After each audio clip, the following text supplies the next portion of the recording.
الملک،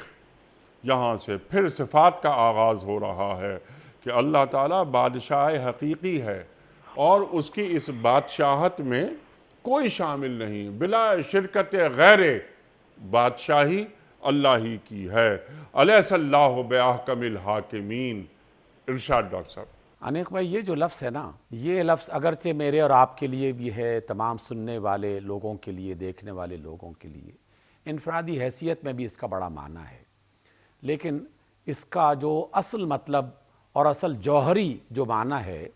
وہ دنیا میں مختلف قسم کے نظام چلانے والوں کے لیے ہے۔ اور یہ بتایا جا رہا ہے کہ جو الہ جسے اللہ کہا جاتا ہے، اسے جب ہم معبود بناتے ہیں اور الہ بناتے ہیں تو اے لوگو یہ مت سمجھو کہ یہ دوسرے مشرکوں کی طرح کچھ ایسے لکڑی پتھر کے بنائے ہوئے بت ہیں کہ جن کے سامنے سر جھکا دیا اور کچھ کلمات کہہ دیے اور بات ختم ہو گئی، اور وہ بت بالکل بت بنا، بالکل نہ ہمیں دیکھ رہا ہے نہ سن رہا ہے، جیسے پہلے تھا ویسے بات میں ہے،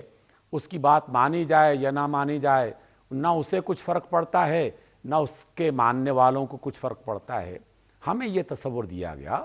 کہ جس اللہ کو تم نے الہ بنایا ہے وہ الہ بتوں کی طرح کا کوئی ایسا تراشا ہوا الہ نہیں ہے، بلکہ وہ الملک ہے، ٹھیک، بادشاہ ہے۔ جب بادشاہ ہے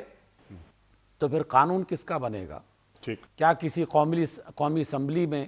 یا سینٹ میں بل پاس کرنے کی شکل میں بنایا ہوا قانون اور آئین وہ تمہارے لیے زیادہ معتبر ہوگا، یا بادشاہ کل جو کائنات کا بادشاہ ہے، جو الملک ہے، الملک ہے، سبحان اللہ۔ اس کا بنایا ہوا آئین وہ تمہارے لیے آئین ہونا چاہیے؟